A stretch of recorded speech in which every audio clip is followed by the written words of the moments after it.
quelques cellules primitives que vont se former le placenta et toutes les enveloppes de l'embryon.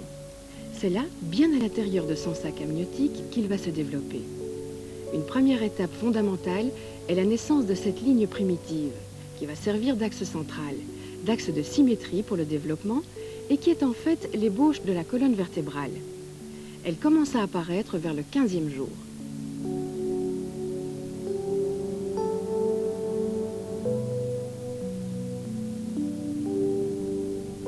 Voici comment se forme cette ligne primitive sur un embryon de poulet. Autour de cette ligne vont s'organiser des migrations de cellules d'arrière en avant, du centre vers les côtés, mais tout cela de façon extraordinairement précise, prédéterminée, et on se demande bien comment. Au fur et à mesure de leur migration, les cellules vont acquérir des fonctions spécifiques, devenir ébauche d'organes, puis organes pleinement fonctionnels. Les mécanismes de cette différenciation restent un des plus grands mystères de notre médecine. Le programme que suivent ces cellules semble en partie prédéterminé, en partie lié aux modifications de l'entourage des autres cellules. Ce phénomène extrêmement complexe cache probablement la clé de bien des choses encore mal comprises par les scientifiques, y compris le déclenchement de maladies comme le cancer. Mais revenons à l'embryon humain. Tout va très vite pour lui. Regardez bien. Ces images sont émouvantes. Elles montrent le cœur d'un embryon qui commence à battre. Nous sommes au 20e jour après la fécondation. Le corps ne mesure encore que 2 mm.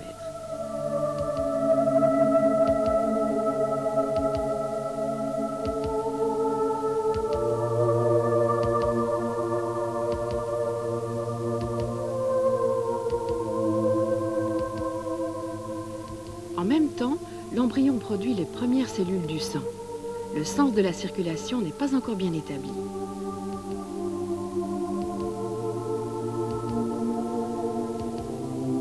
Mais dès la semaine suivante, tout s'installe. Le cœur commence à remplir son rôle et l'on reconnaît les globules rouges du sang qui circulent à présent normalement. Le réseau des artères et des veines se met en place.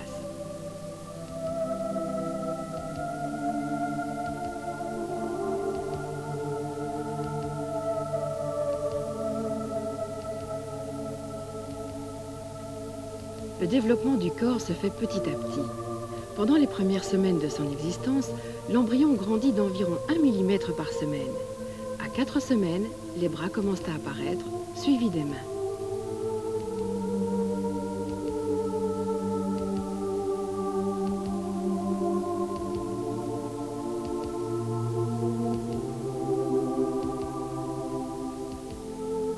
Là encore, le mystère reste grand.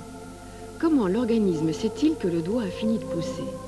On pense que des signaux circulent dans les cellules en division pour dire à un moment donné que ça y est, que ça suffit comme ça. Il est probable également que les premières cellules nerveuses qui apparaissent dès le 10e jour interagissent pour guider l'organisation de l'être qui se forme ainsi.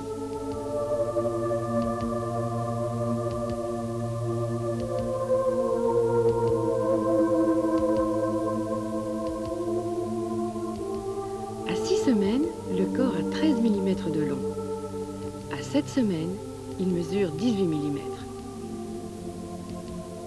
Le cerveau est l'organe qui caractérise avant tout l'homme. Mais ce cerveau n'est que l'aboutissement d'une évolution qui a conduit jusqu'à l'homme en passant par beaucoup d'espèces animales. Au cours de la vie intra-utérine, le cerveau du petit homme repasse à travers tous les stades de l'évolution de notre espèce. Voici un cerveau humain au 5e mois de la gestation. Il ressemble à celui du singe macaque.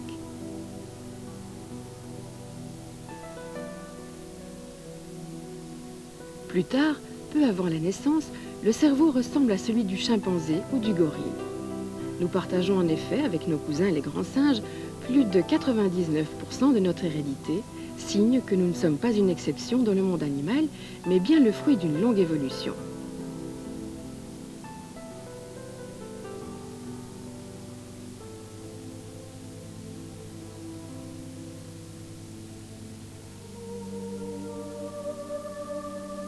Dès la 8e semaine, le fœtus humain présente toutes les caractéristiques de ce que sera l'enfant qui va naître. Le squelette est apparu, les organes vitaux sont en place.